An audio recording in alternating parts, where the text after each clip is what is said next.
Yes, YouTube. Yeah, my name's Andy, and I've not made a model kit for about 45 years. Um, I fancied doing it again a little while ago, and so I have. And the first kit I decided to do was a level two Polar Lights NX01, as you can see. And I thought, well, how hard can it be? You know, it's a level two model, but I managed to convert it into about a level 12. So I thought I'd share it all with you. It's still photography of the parts of it, and there's a video of the actual model finished at the end. So let's get started. So the first thing I did was to prime up the hull. A couple of coats of grey on both sides, and then a coat of white on the insides. And then I set about I decided to light the kit, so I set about chopping out the sides where the nav lights and the flashing lights for the anti-collision are. And this is how I did it. There's a couple of stills running now. I decided to completely light the model, so I was going to use white strips for inside for the windows and stuff, which I drilled out everywhere.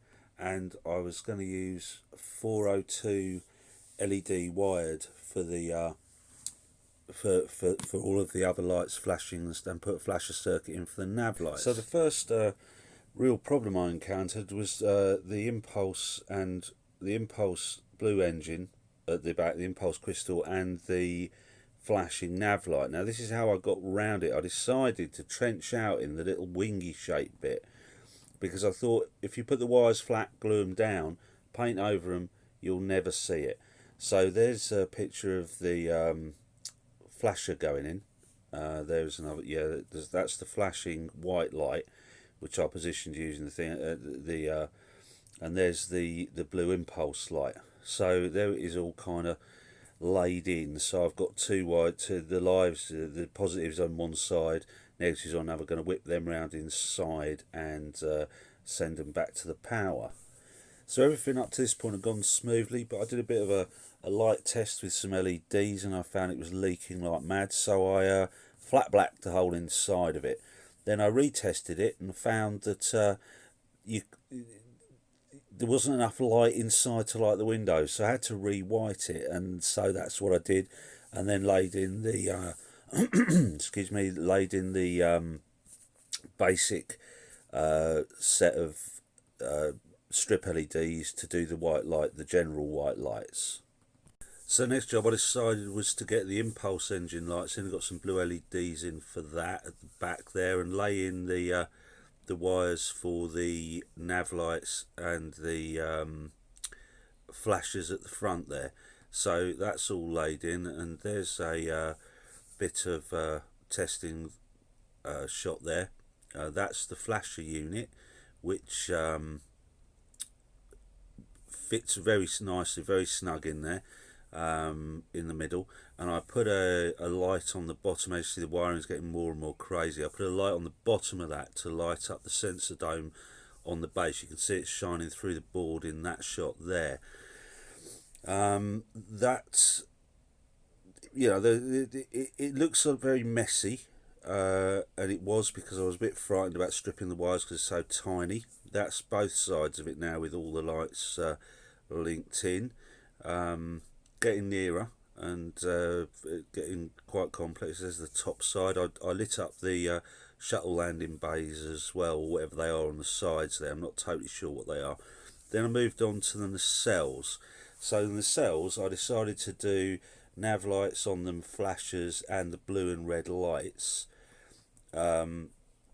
which meant running quite a lot of cables up the nacelle pylons, which was not easy, so I had to trench that out. That's how I did the I just tied it round there and pushed it through to a diffuser. That's where the wire's coming out, and that's at the back there, tiny. This model is so small. This is very high detail work, which is why I say I made it a level 12. So there's the nacelles going together, not without problems. I think one light did break there and I had to take it apart. There's the nacelles actually on. That's bits of little bit of tape to hold the wires together, hot gluing everything down there. all of them coming together, feeding up to the front where the main power comes in. And there it is going together. Lovely. So all was well.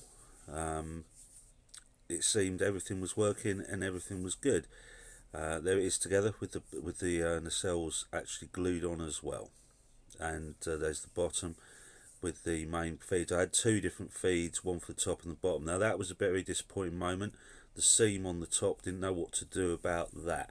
The problem being that there's quite a lot of detail there. The seam's right down the middle, and can't get anything in there to file it or clean it up. So I kind of solved it later, but we shall see. So then real disaster struck. One of my flashers went down on the main hole, so I had to open it up. By poking around a bit, I discovered it was a connection problem at the bulb, so I pulled it out and I had to resolder another bulb onto it, which was all a little bit traumatic, but I got it back in, and then did a bit of light blocking. You can see the black paint ready for the proper primer coat for the paint, and there's the primer coat done. And then I proceeded to do the pre-shading, which I did with a brush and some flat black paint. I thought this looked great actually. I really liked the way it looked when it was being pre-shaded. It's an old trick I learned from painting Wargames figures again years and years ago. Was doing white and then pre-shading with black lines. And there's the base colour coat, which I mixed up myself from some brass and some what were the colours? It was gunmetal, brass, and dark grey, I believe, the Tamiya ones. Still got that nasty seam line on there, and I decided that I'd quite like to Aztec it, so I bought an Aztec decal sheet that you had to print out yourself. There's the bottom, from eBay, and proceeded to plaster that onto the model, and that was the start of it there. So I kind of like the effect of it, but I wasn't too keen on the colours because the sort of decals are semi-see-through. And I also I put them all over the nacelles to try and get rid of that. There we go, to try and get rid of that line. And it was, you know, it was all good really. I kind of liked it. I liked the Aztecing. The colours was all wrong though. So in the end, you know, I decided that something had to be done about that. I did, however, get to the point where I had put on the Enterprise and all the other decals for itself. Sorry about the phone going off there.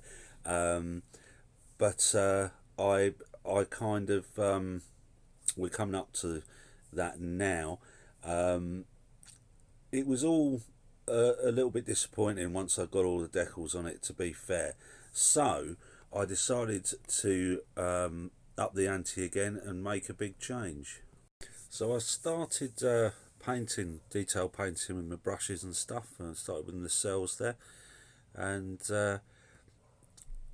eventually I decided to try painting over the decals, because I thought, well, you know, paint gunmetal over them, see what that looks like, because I was just hating them by this time. I really liked the Aztecing, but I hated the actual decal colour and stuff. So I decided to do that, and I was, you know, the paint job in general was a bit boring in one colour, so I decided to sort of expand it a little bit and start making the ship look, you know, do some paint and paneling myself. So I did it. The trouble was that I was going to lose the Enterprise NX-01 livery, at least on the very front of the ship. You see here I'm showing bits of detail that I have painted. You know, there's a few bits of artistic license there. So what I eventually decided to do was, in fact, I decided to morph it into NX-01 Alternate Universe. Now here's interesting thing. I painting these up, I had them decaled to start with, and then just did because I got them with the little decal kit I got from eBay, and I painted them up, and that's how small they are. That's an original decal from the set, which I managed to save because I didn't have to paint there. So yeah, I decided to do the Alternate Universe NX01, which is how we ended up. So I could actually get the name back on it, because I had to take the name off because it looked, just I painted round the Enterprise NX01 and it just looked terrible. So I took it all off and ended up with NX01 Alternate Universe. So, which I wanted to do one of these anyway. I was going to do it second, but I've ended up doing it first. So there it is, finished, and I gloss coated it, and then did some weathering, bit of pin wash, bit of oils, and matte coated it, and all that's left is the glamour stuff with a little bit of green screen, my first attempt. So here's that, and enjoy. I said, baby, I've got no mind. Baby, I've got no mind. A sly snake moves and rattles thorns, and he cracks when he sees his ideas worn. Oh, his thunder stolen, sobered out. Oh, the tension's swollen, now there's room for doubt. Room for doubt.